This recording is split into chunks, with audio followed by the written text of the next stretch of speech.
So happy that you could join us on this Sunday. Well, in Atlanta, it's evening, Sunday evening, wherever you are. Thank you for being here. I think we might have all the time zones in North America represented. So that's a treat. And we're recording the call. So if you're joining us in the future, thank you for thinking of us, and we're thinking of you. So tonight we have the third in a series of three. It's called the Roots and Renewal. And this is from the Anthroposophical Society of America. And tonight we'll be featuring two priests from the Christian community, the Movement for Religious Renewal, who will be telling us about that movement. But before we start that, we're going to have a little movement. We like to do that on Zoom calls to sort of warm up the space wherever you are on this planet. So we've invited Sienna from Spring Valley. She's going to lead us in Eurythmy, and we're so grateful that you're here to do that for us. Thank you. Thank you, Angela, and hello. Can you hear me? Am I unmuted? Yeah, no, we can hear you. Okay, good. Hi, everyone. It's nice to see some familiar faces and to see some new faces. And also for those of you who aren't on the screen, to see your names and to know that you're also there. I would like to ask us to just begin for a moment by having a look at the screen and just noticing who is here. And maybe you see an old friend, someone you haven't seen for a while, or some new faces, and to just notice who we are right now. And even if you're not on the screen, that's okay. We can see your name. It's fine. You don't have to be on the screen. So we can imagine, I see that some people have their locations up and others not so much, but we can imagine that we're like Angela said, spread out along the whole coast to coast for the whole continent. Yeah. And so what I'd like to do is now ask you to just, yes, take a look at these people for a moment and their names. And now to just look up above your screen. So just looking maybe out a window or just gazing somewhere else and picturing all of these different people who are in these various places, and knowing that even though we're in our own room or our own spaces, and we are seeing one another on this flat screen and hearing our voices, that actually we are real people in space and time. And I'd like to invite you to put your feet on the ground and just place your feet. You can stay seated if you'd like, or standing, whatever is more comfortable for you. And as you place your feet on the ground, notice the ground beneath you. Maybe you're on concrete or wood or stone or grass. And maybe you're on a ground floor or a second floor, or who knows, maybe you're in a tall apartment building on a 15th floor or something. But regardless, feel down through your feet and know that through your feet on the earth are also all these other human beings whose feet are touching the same ground, so that we actually stand upon the same earth. And in this medium of technology, which is very cold, let us actually place our own hands on our heart, so that you really just touch for a moment your own warmth and actually feel your physical warmth body, this warmth of your heart, and touching your own warmth for a moment. And remind yourself that there are all of these people here with us now who also are warm, whose hearts are warm. And as you stand with your feet on the earth and feeling into your own heart warmth, I'd like to also invite you to imagine the space behind you. So as if you have eyes on your shoulder blades, and you can see into this world behind you, and see if you can open up into that space behind you, as if you open the doorway between your shoulder blades and opening into that invisible world behind you. And also feeling the space above your head. So your feet are on the earth, connecting to the same earth as all of us, even though we're not in the same physical space. Connecting to your own heart warmth, reminding yourself of the heart warmth of the others. Sensing into that invisible world behind you. And imagining this dome of the heavens above your head, this starry realm above you, in this space above your head. And just take a moment and connect to all of these realms below you, above you, within you, and around you. And ask yourself the question, what brought me here tonight?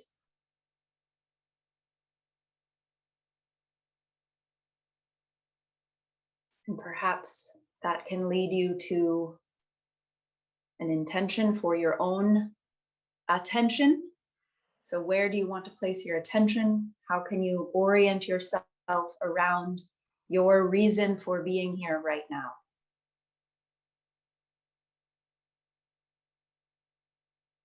And carrying that in your own heart, now I'd like to invite you to actually stand up and step to the side of your screen so that you are looking either out a window or looking at a wall, a painting, something other than your screen, and see if you can just have a moment where you let go of your uprightness.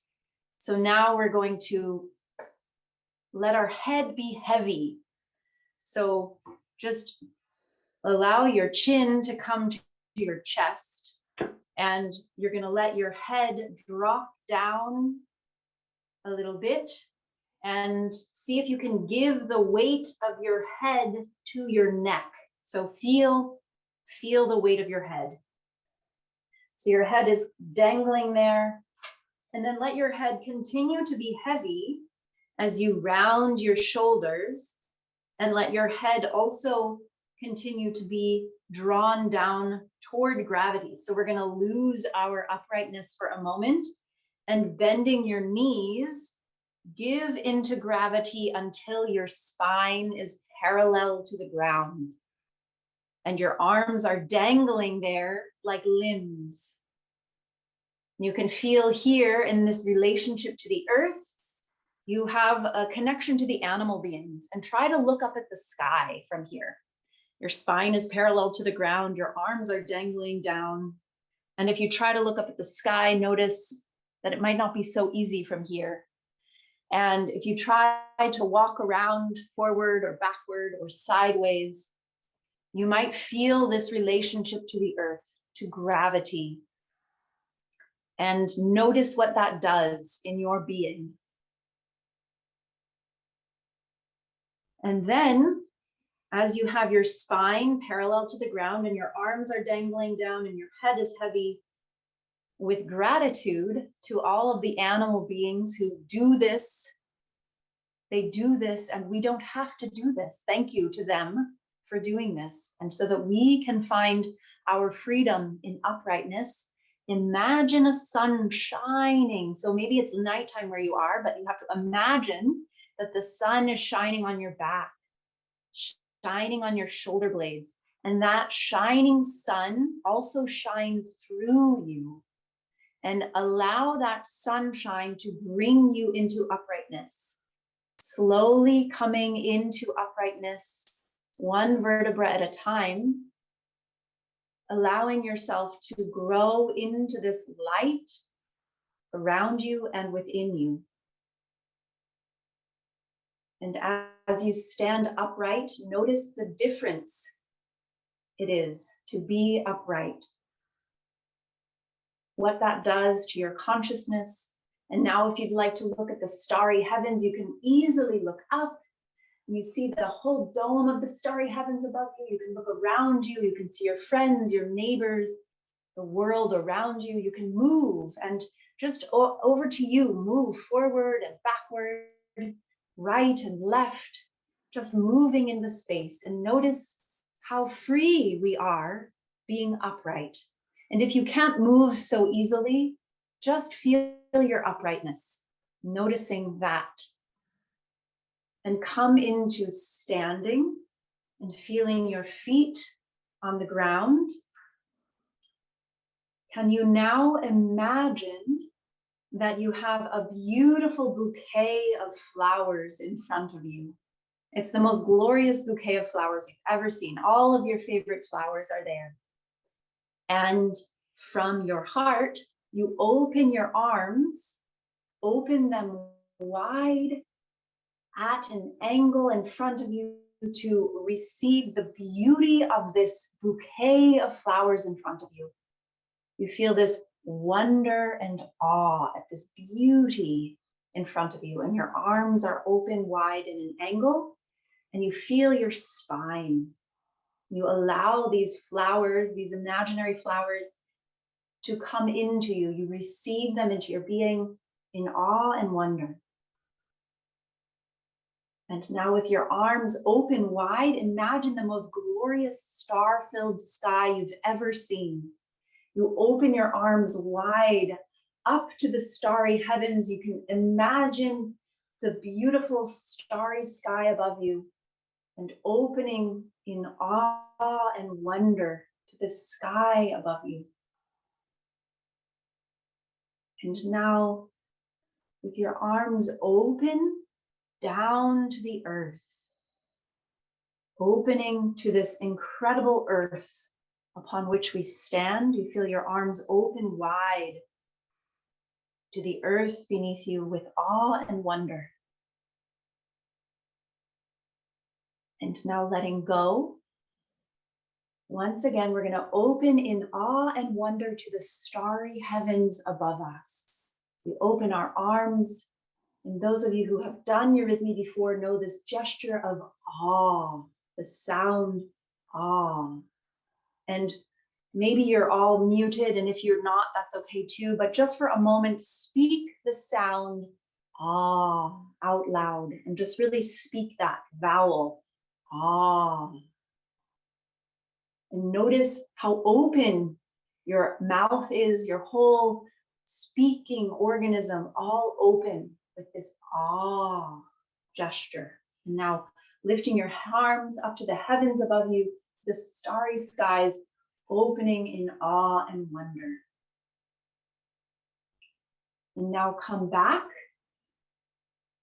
and imagine that you have a heavy backpack on. You're wearing a big backpack, and it's full of all of the things that prevent you from beholding your highest potential.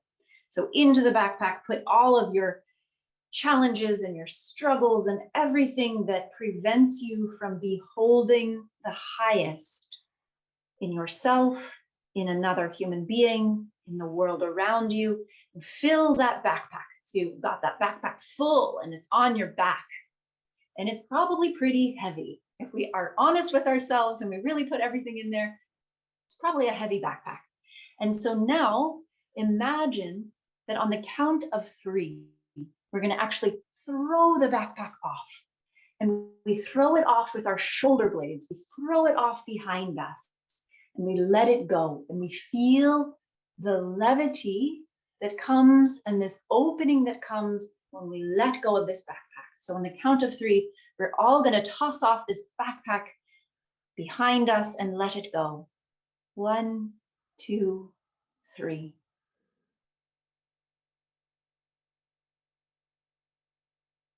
Good. And now put it on again. And feel that you cross your arms and you hold on to the straps. You hold on, your right arm holds onto the left strap at your shoulder. Your left arm holds onto the right strap at your shoulder. So your arms are crossed. And now let go of holding and just touch your fingertips to those straps on your backpack. And your arms are crossed in front of you. And if you look down and you notice this crossed arm gesture, you can sense that this is also a gesture of reverence. And we really feel that we cross our arms, this quality of the A, it comes into this gesture of reverence. We behold something that is higher than ourselves. So we cross our arms here. We touch just with our fingertips the straps of this backpack. And we're going to lift our shoulders all the way up. And on the count of three, we're going to toss off the backpack and open our arms to the starry heavens. 1, 2, 3. Let it go. And now open your arms to this starry heavens above you. And now feel that your fingertips go down into a pot of soil. There's a pot of soil in front of you, and you put your fingertips into this pot of soil, and you go down into this pot of soil and you lift up the watery element from the soil, and you bring it up like the plant through the roots, through the stem, and you allow it to come up like a leaf, like a flower, and blossom and open. This gesture, the L gesture, and your fingertips go down again into the soil and lift up through the stem, through the leaves, through the flower, and open to the heavens above you, like your fingertips expand into the starry sky. And again, down with your fingertips into the soil, lifting them up and opening them up. And now it's going to be a bigger pot of soil. So you allow this L to get bigger and grow, another L. And let it get bigger. And your arms go down into the earth, into the soil, and lifting this transformative element and open it up to the heavens. And one more time, the L gesture, fingertips down into the earth, large, down into the earth, and bringing this watery element up. And at about your forehead height, allow it to open and transform. And through your fingertips, you feel that the seeds of this flower come back down to the earth. So we'll do that again. We'll do that 7 times. Small L growing into a larger and a larger and a larger L. And I'll leave it to you to count for yourself 7 times and let it be small first. Your fingertips go down into the earth, lifting up and then transforming, opening to the sky, and let the seeds fall back down to the earth. 7 times, let it grow.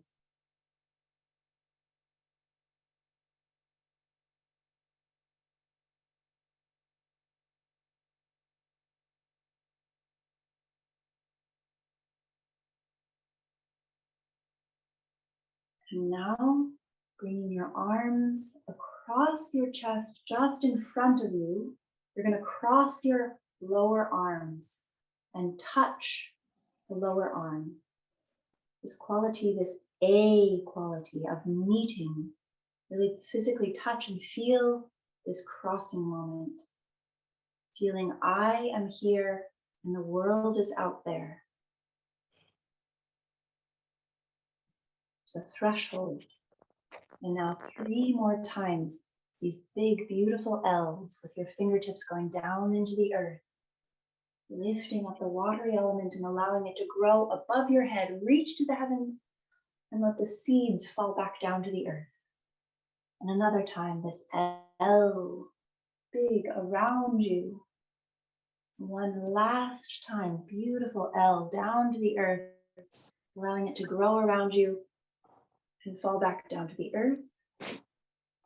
And now with your arms parallel, feel this relationship of your 2 arms to each other.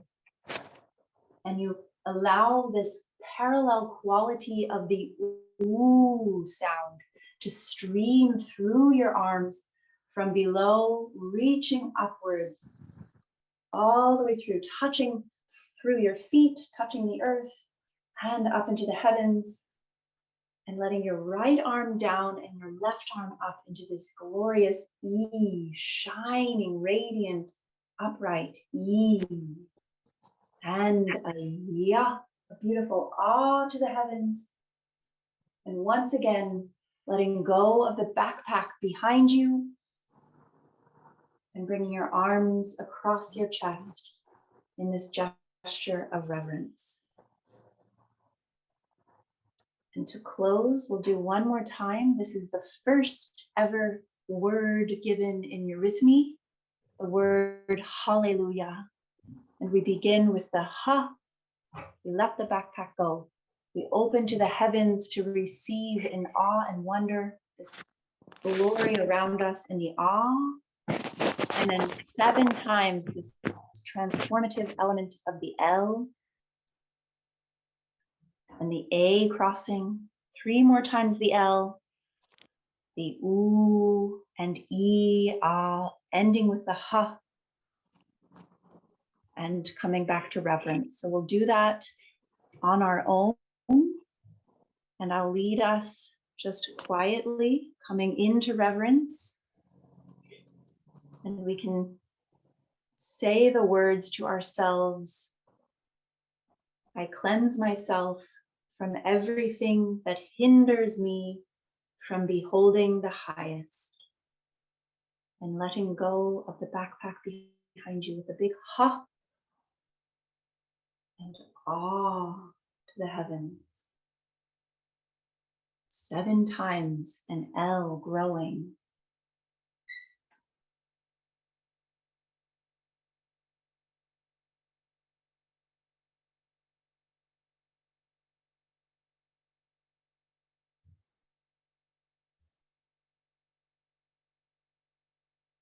And an A, crossing your arms in front of you, touching this threshold moment.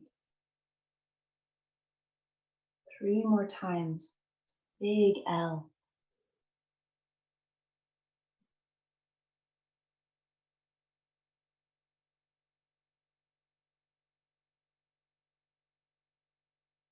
And ooh, through your arms, parallel down from the earth, all the way up to the heavens, reaching for the highest, and coming into your own center with a big E, right arm down, left arm up, and ah, up to the heavens. Let go the ha behind you, coming into reverence with your arms across your chest, just standing here for a brief moment.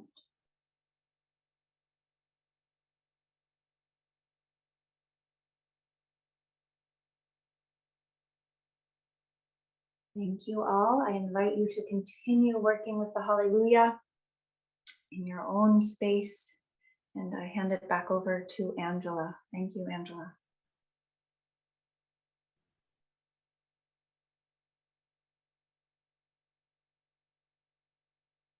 Thank you, Sienna. Oh, feels so good to get rid of that backpack, to just drop all that baggage. That's amazing. Thank you. Thank you. Thank you. Such a great teacher and inspirer. Okay, let me move this. Okay.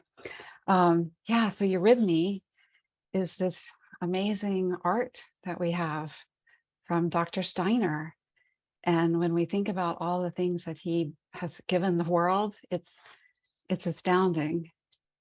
And one of those amazing streams or arts, I don't even know how to categorize it, but one of the amazing impulses, let's say, that he brought into the world or helped bring into the world is the movement for religious renewal. So tonight, that's the focus of the rest of this call, is marking the 100-year anniversary and thinking about the future. So we've invited two priests from the Christian community to join us this evening. Craig Wiggins, who is based in Chicago. He's the linker for I think it's for North America. And then after Craig speaks, we'll hear from Victoria Capon, and she's in Detroit. But we'll begin the next section of the next part of our call with Craig Wiggins, who actually isn't in Chicago right now. I think you're in Tucson. Yeah. So let's see if we can find Craig. Are you unmuted, Craig? I think I'm unmuted. Okay, and there you I go. believe I'm even visible. Great. Yeah. Hello. Yeah. Thank you for being here. Thank you for the invite. That came way back in the mid-July in the summer from Hazel Archer Ginsburg, and went through some ups and downs and some agreements and some cancellations. I should greet you from my colleague Jonah Evans, who was scheduled to be here but is ill and can't be with us. I have to say, this afternoon it's 3 o'clock here in Tucson. We're in the Wild West. So I should, it was my task to say something about how the Christian community got started, and maybe just a little bit how it came into being the way it is. If you walk into one of our buildings, one of our churches nowadays, you might look around and think, well, this has always been here. This is lovely. This is stable. This is, yeah, this works. But if you have the opportunity, as many of you do who I've seen on the screen, and as I've been doing this weekend, to take part in what we call an affiliate congregation, where there isn't a resident priest, where the altar and the chairs and all of the attributes have to be set up and taken down every time the group gets together, then you have a little bit of the feeling of what it might have been like in the first 10 to 15 years of the existence of the Christian community. So I wanted to say just a little bit about how it came into being, the foundation itself, the first few years. There was a giant contraction at the beginning of the 1940s, and some big expansion after that.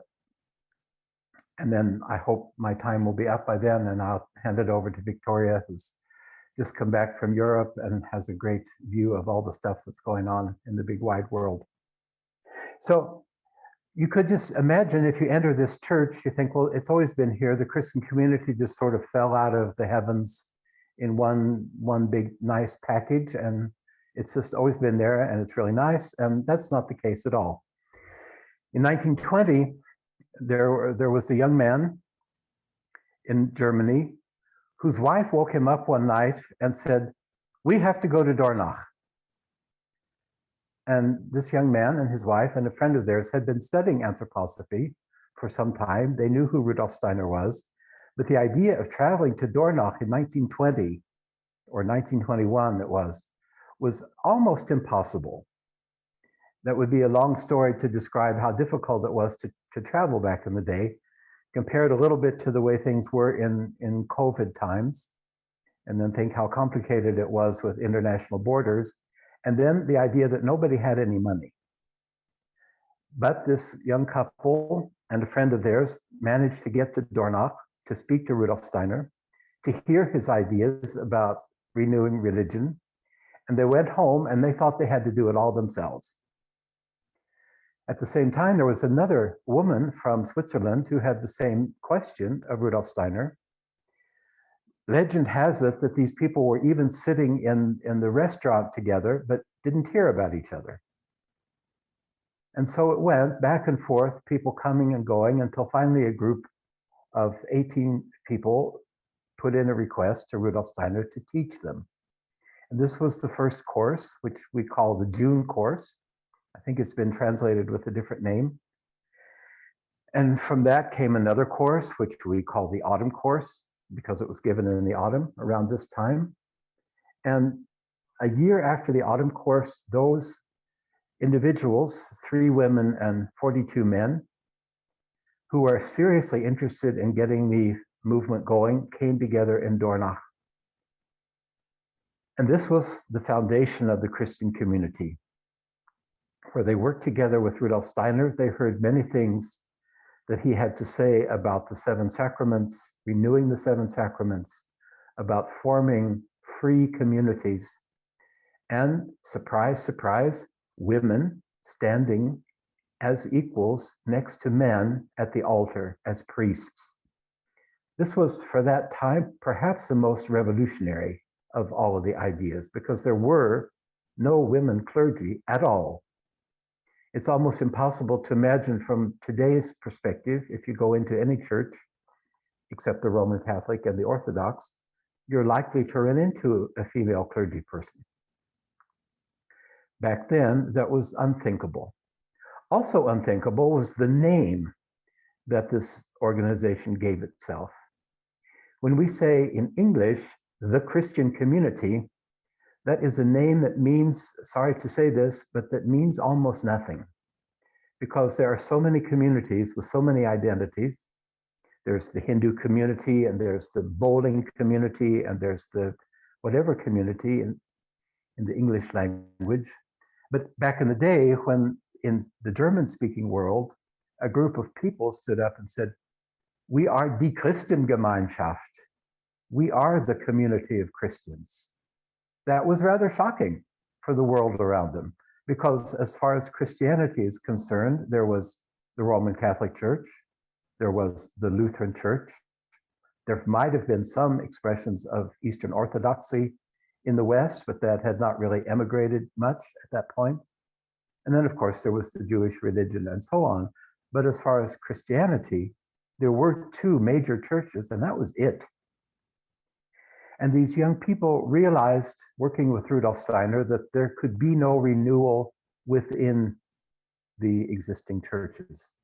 And that if they want to do this in the sense that he was transmitting to them, that they would have to start a whole new organization, a movement. They weren't even quite sure what to call themselves. And that took a lot of courage. You have to imagine that money, as we know it today, was worthless. I just took in $100 for my travels here. If it were back then, I had this $100 and I would take it to the airport tomorrow, I could buy a ticket to Phoenix maybe. I couldn't get home with this $100 because it would be worthless. So there was rampant inflation. Western Europe was not as destroyed as after World War II, but it was in a great state of chaos, especially Germany. It was difficult to travel. People with money were holding on to it, people with assets. And somehow or other, this group of people managed to find enough resources to get together, to spend their time in Dornach with Rudolf Steiner, partially under very primitive circumstances, sleeping 6 or 8 people in a room on the floor. Most of us are at an age where we can't even imagine doing that anymore, but they did. Some of them were 19, 20, 21 years old. There were a few older people in the group, such as Rittelmeyer, who became then the first leader. There were a few others, but mostly this was in the 20s and early 30s. These young people from very diverse backgrounds, some of whom didn't even really consider themselves Christians up until that point. Perhaps anthroposophists, but not churchgoers. So you have a group of people so unlike each other that you could hardly imagine.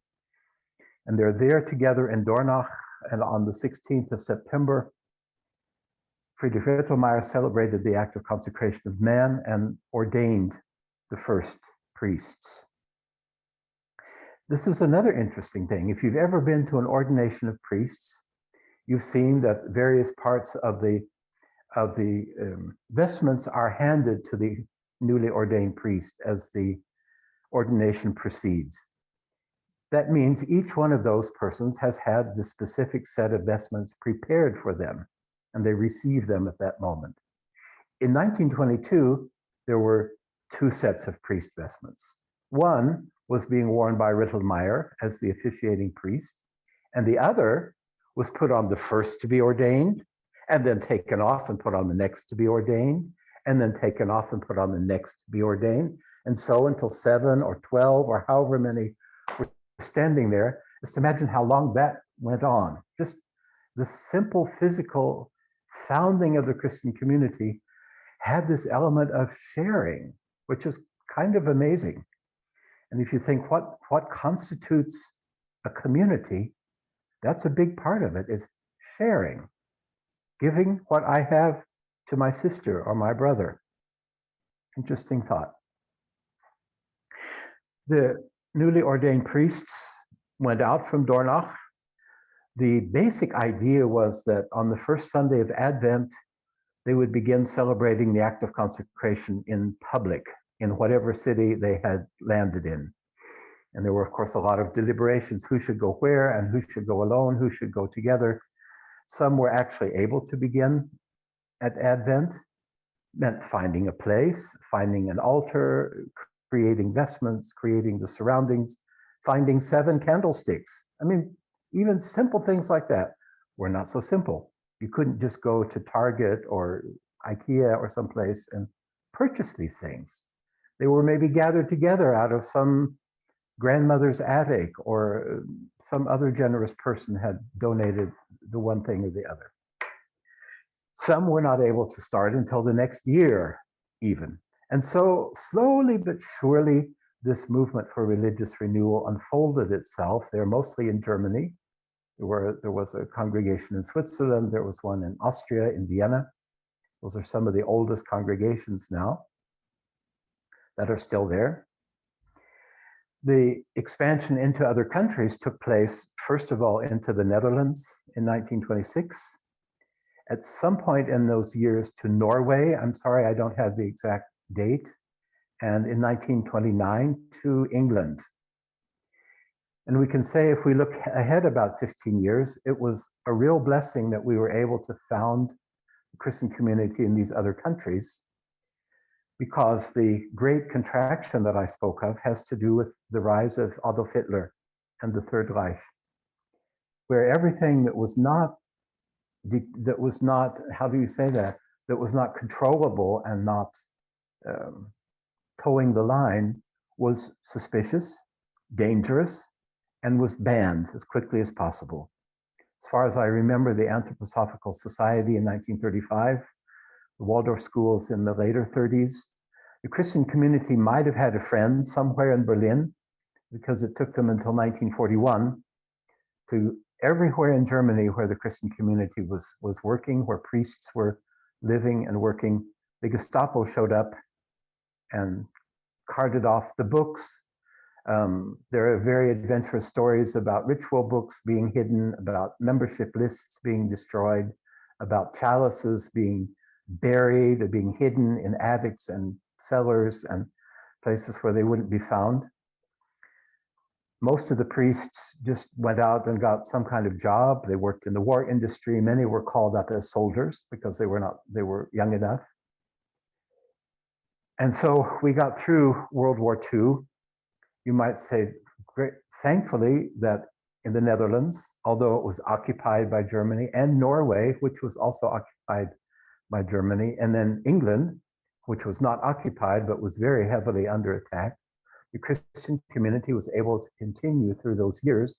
And there were even priests ordained in Amsterdam and in London in the 1940s. So this little flame that could be kept alive in these 3 countries, because the other countries were completely under Nazi control: Germany, Holland, Austria, Czechoslovakia. The only free, and Switzerland was, of course, was free. And that was a big cut in the work. On the other hand, right after the war, the feeling was we had to get started immediately, as soon as possible.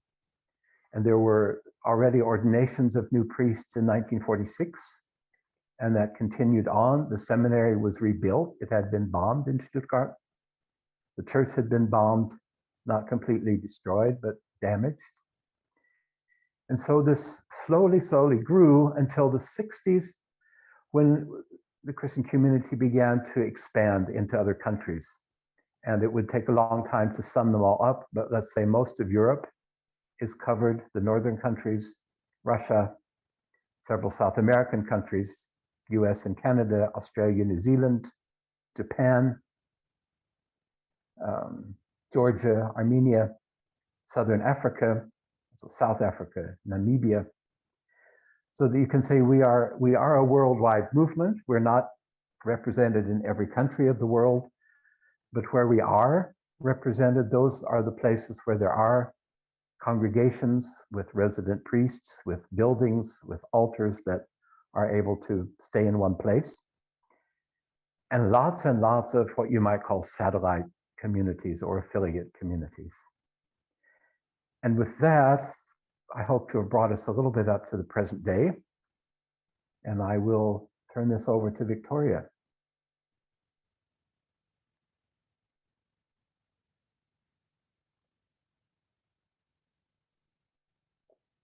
Hello, everyone. Hello, yes.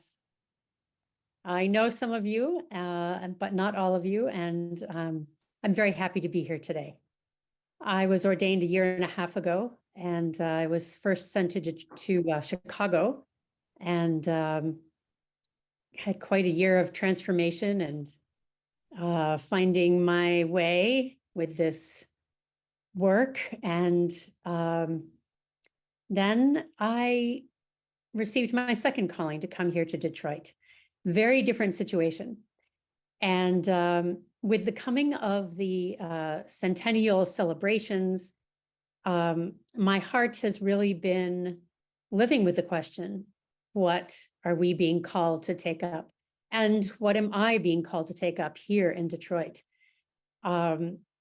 So I packed my bags, one little bag. I didn't take much at all. And I went to Dornoch to the International Synod, introducing myself to over 300 priests, 340 priests, without anything written down, which is a feat for me. I only recently was able to let go of my capacity to speak without reading. So anyway, it was quite an event for me, this International Synod. And then we studied together as new priests in Stuttgart for a week. Anyway, I ended up at the Logos conference, and my goodness, what an amazing conference. People from all over the world, so many different languages being spoken, the act of consecration being celebrated in many different languages, sermons being given in different languages. Luckily, I don't speak German, but luckily a lot was translated for us, for the few of us that have not taken up that language, the German language. I was, the very first full day, Monday, I was very lucky to end up in a lecture hall with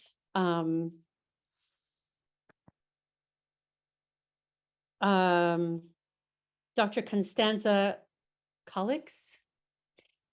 She was the leader of the youth section at the Goetheanum for, I'm not sure how long, but recently she stepped down. She gave her talk on, also what are we being called to take up, but her perspective, she drew her perspective out of several different philosophers. And one of them was a 20th century philosopher, Emmanuel Levinas, I'm probably saying his name wrong, who was a prisoner of war, a doctor, and who understood and taught that our humanity is only possible in relation to the other. The other is the source of our humanity. In the other, our humanity is affirmed. And because of and through the fact that there is an other, this brings a deep responsibility, a duty for this other. And he as he was a prisoner of war, I believe, wrote these words that he lived in fear for the other and for their well-being, whether or not the other person felt that for him. And he felt that giving of himself to the other was of the utmost importance. And that the other person is our guide to God. Turning to the other, we can turn to God. So this was, after hearing this lecture, I took 2 days off from the conference and I rested. I felt like I was getting sick, but this lecture was so rich for me because I'd been living with the idea of that we are really being called to take up the work of Jesus Christ, Christ Jesus, that we are now responsible as the 10th hierarchy to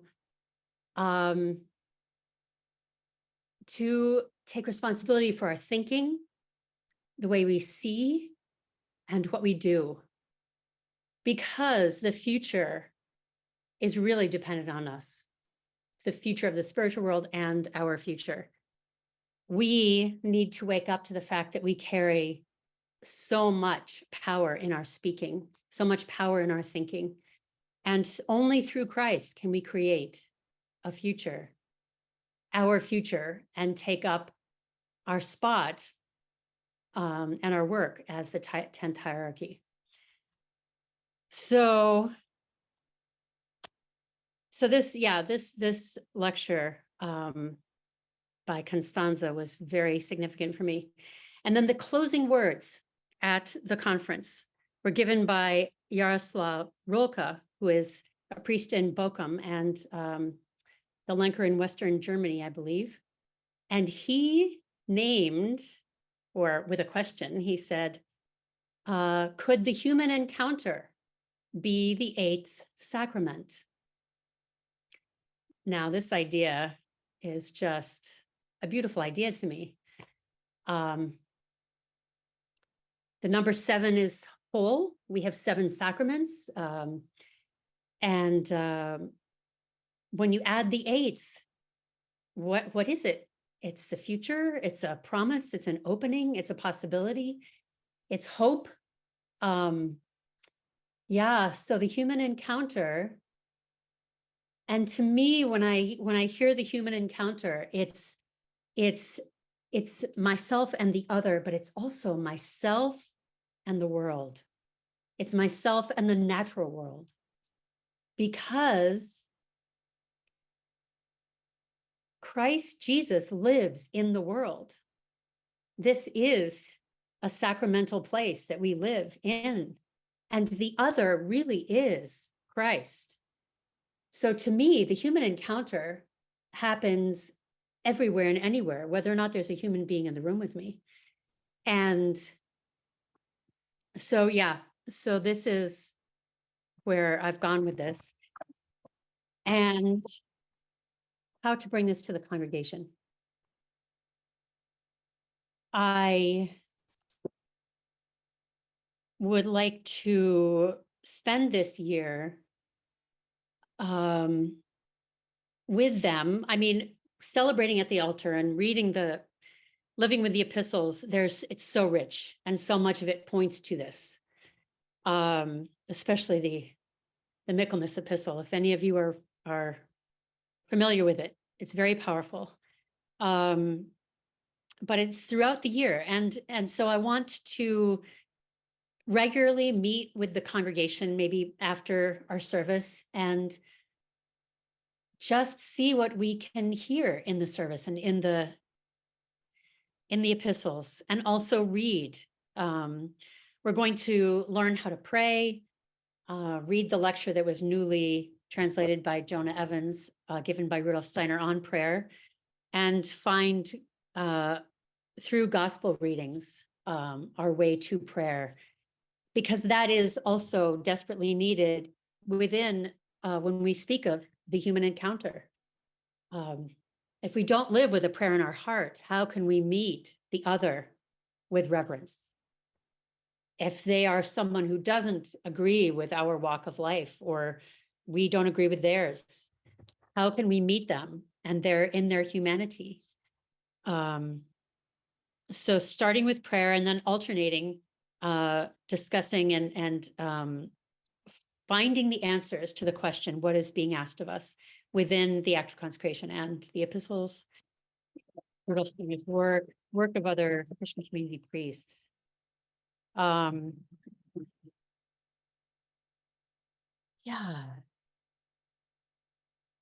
I'm also going to do this with art. We're going to be looking at art to find these answers.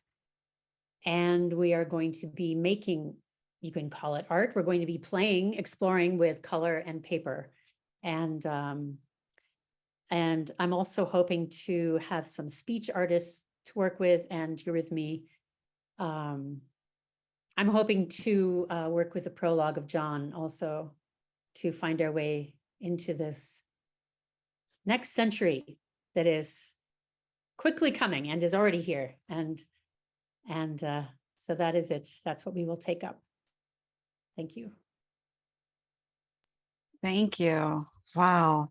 Such a rich picture from you both. Thank you really a lot. And I'm a huge fan of art and prayer. So now I need to move to Detroit, I guess.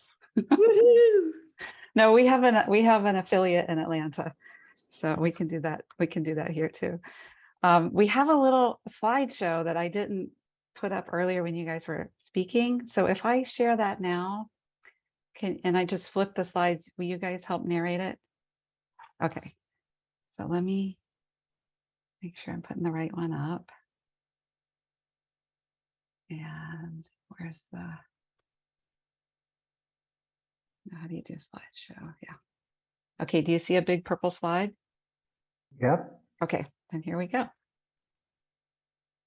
So this is a group picture of the first 45 priests who were ordained there in September 16th, 17th, and 18th of 1922.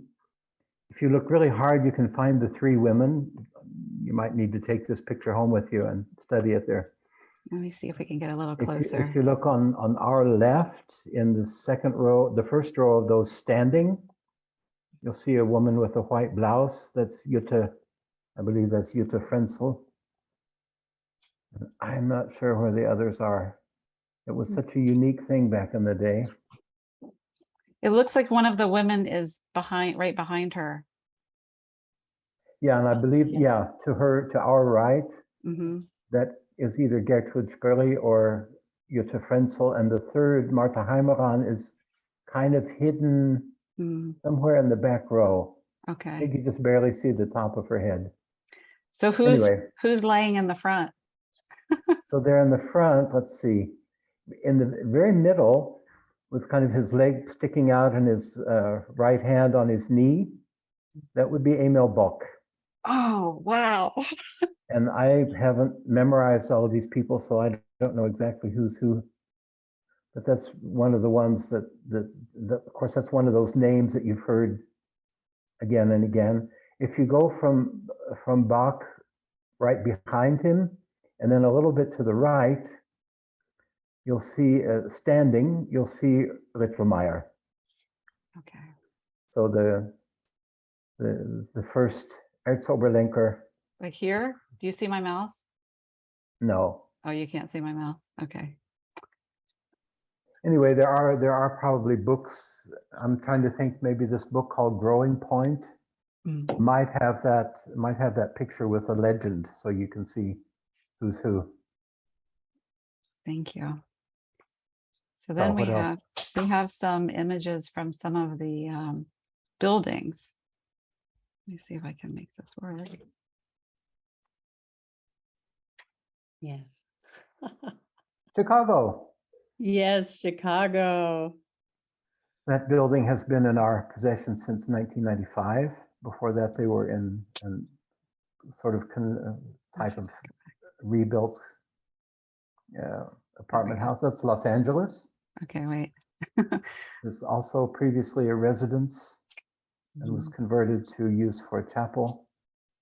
What else? I think I saw New York City. It's coming. We're just slow. Yeah, this is New York, right? Yeah, that's New York. So Upper West Side of Manhattan. I don't even dare to say what that building is worth right now. I'm afraid robbers would come in my room and murder me. I wasn't It's able to find beautiful. the picture of the outside of this one. This is Hillsdale, is that This right? is Hillsdale, yeah, that has these beautiful windows Mhm. that are just positioned in such a way that the afternoon or the morning sun shines through them. It's just, it's magical almost. I'm not sure what, is this New York City? Wait a minute. Victoria, can you help? This That one, is not New York City. I think this is Helsinki. Is that what you're seeing? Ah, that could be. Oh, yes, that's Helsinki, yes. It Okay, says there. So now yeah. the next pictures are the altars. Those were the outside buildings. Yeah. And then I found a few altars that we So could this- look at. Yeah, this is Denver. Mhm. One of the more original designs, I would say.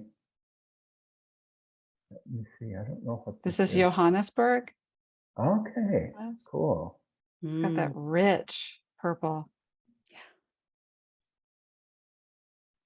And I think I see Boston coming up. This is Yeah. not Boston. Oh, Oh, no, it's it is. Yeah, it Yeah, no, is. it is. Sorry. There's two of Boston. This one, how did you refer to this one, Victoria? Did you say blacked out? Well, there, I don't know why, but there was a black strip across it when I was looking at it. Oh, okay. Yeah, I saw that too, but it's all, But Okay. this looks like it's probably Passion Tide. that would be Okay. Passion Tide, and then the next Yeah. one is Trinity. See. Yep. Okay. Nice. Also Boston. Yeah. Yeah. Jason This Healy is New York City, painted the Yeah. painted the picture. Yeah, this is New York City. Manhattan. Tiny little beautiful room. Yeah. Another one of those converted apartment buildings. Ah, this is Devon, There Pennsylvania. we go. Yeah. Mm. Very special.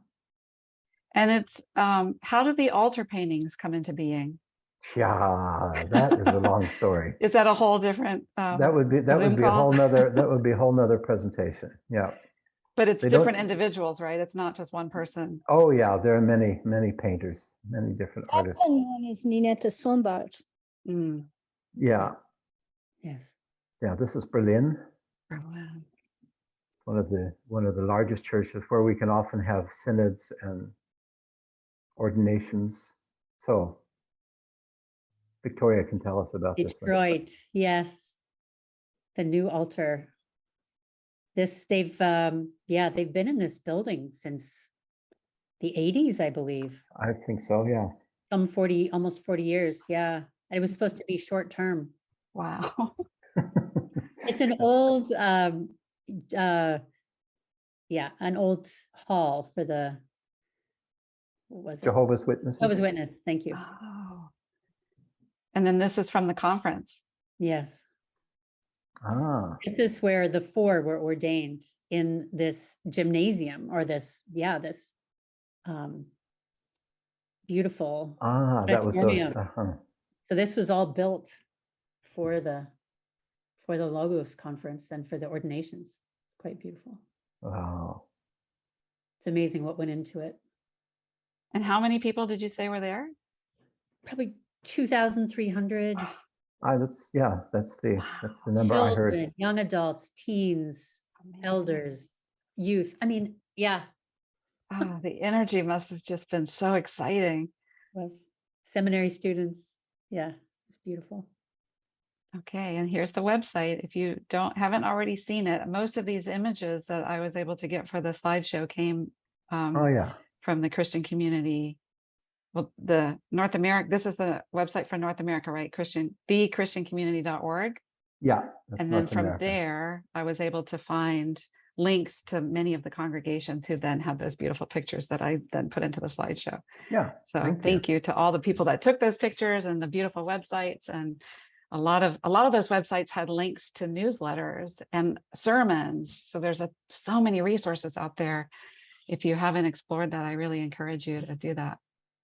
And especially if you're in a place that doesn't have a Christian community, either an official congregation or a visiting priest. Let's say you're somewhere in Montana or Louisiana or Upper Alberta. London, Ontario. Those are gold mines, those websites. Yeah, definitely. So thank you again. Such a lovely presentation, and a lot of things to spark imagination. So we thought for the last few minutes of the call, while we have this time together, we'd take some time for conversation, some small group in breakout rooms. And Sandra Stoner is here as an amazing tech host. Thank you so much for helping. So I'm thinking, of course, the conversation space is free for whatever you'd like to discuss. But the question that I heard Victoria say at the end from the conference is just resonating in my head is, could the human encounter be the eighth sacrament? That would be something really exciting to talk about with friends. So hang on for just a second, and we maybe 10 minutes, Sandra. Sounds okay. Okay, you ready? Yeah. So if you end up in a room by yourself, sometimes that happens, just come back into the main room and we'll help you find somebody to talk with.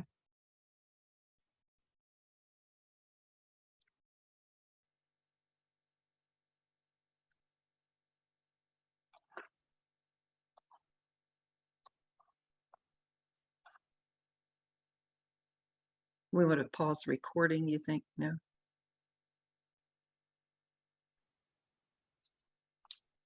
Y'all are doing a beautiful job. Thank you. So glad everybody came, and it's a great way to spend a Sunday evening. Here they come back from the breakouts. Sometimes it's hard to leave the breakouts. You get so deep in conversation.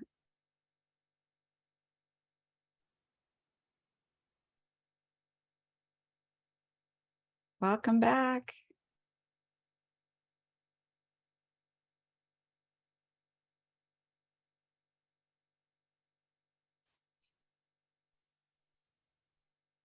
Is being recorded. Welcome back, everybody.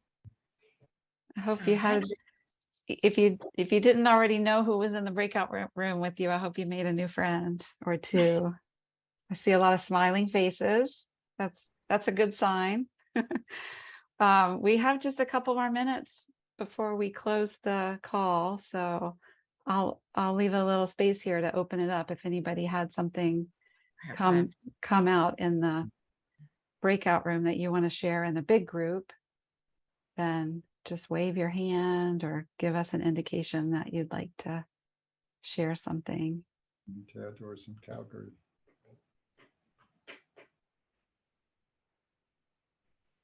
This is Judy. Could I ask a question? Yes. Okay. Somehow, I don't know if I messed up with my emails, but this session said session 3, and apparently I missed session 1 and 2. So I apologize for asking, but are they available still by audio, or am I just picking up from here? And that's fine too. You're in luck. We have recorded the 2 previous calls. Oh, great. Okay, super. All right. So the recordings are linked on the participant page. And if you registered for this course, then after this call tonight, probably in the morning, you'll get an email that has a link to this recording and a link to the participant page, so you can find your way back. Okay. But if you still can't find it, you can just email me. I'm Angela, and you can use the email address angela@anthroposophy.org, and I'll help you find them. Okay, thank you. Robin. Thank you very much. You're welcome. Looks like Robin and would like to say something. Okay, Robin, you've got your digital hand up. I do.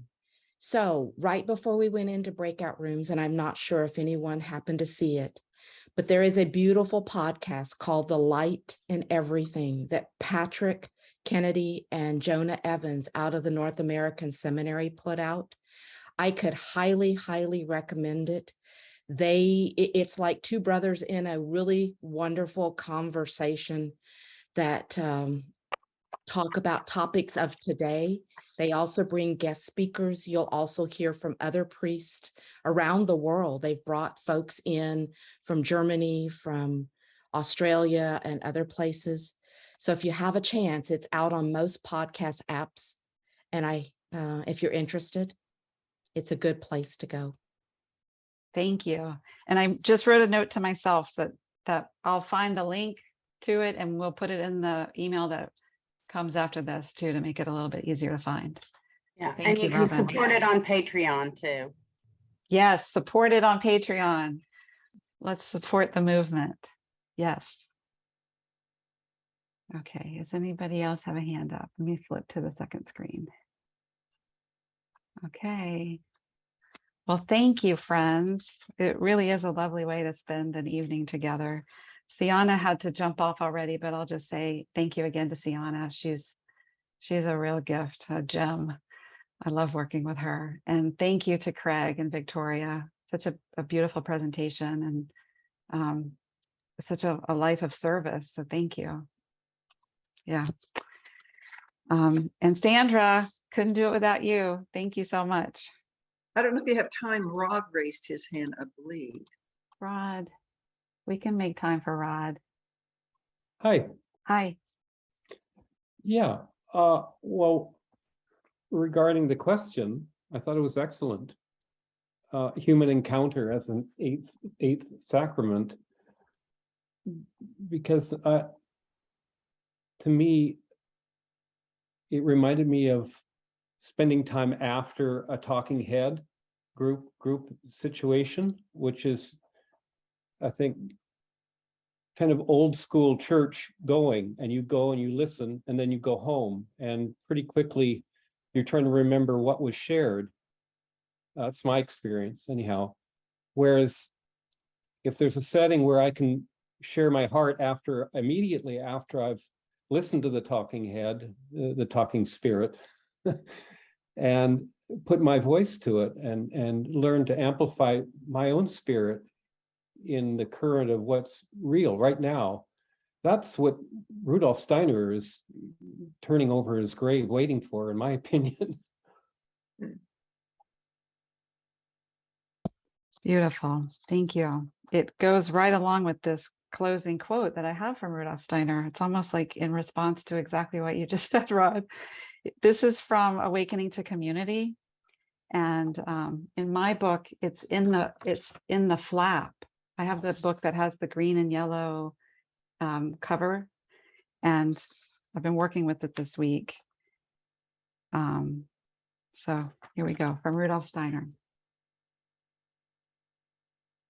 We are firmly grounded in our understanding of things of the spirit only when we do not rest content with abstract spiritual concepts and a capacity to express them theoretically, but instead grow into a sure belief that higher beings are present with us in a community of spirit when we engage in spiritual study.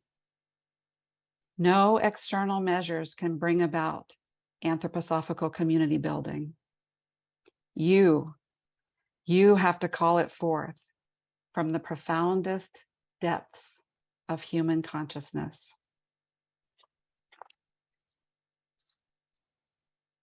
So thank you. Thank you for building community. It's a blessing to be here with you. Thank you. Thank you. Stay tuned. We'll have more programs as soon as we can organize them. Thank you. It was very nice. Really appreciate it. Thank you, Victoria. Thank you. Thank you, Victoria. Thank you. Good Thank to you, see Craig. all. Thank you. Thank you bye. so much. Bye. Thank Really you. appreciate Victoria it. and Craig. Yep. Bye. Great to see you guys. Thank you. Thank you. Thank you all. It's good to see you. And thank you. If you're watching this in the future, we're connected through our heart forces. And thank you, Angela, too. It's my pleasure. Yes, thank you, Angela. Very, very well done.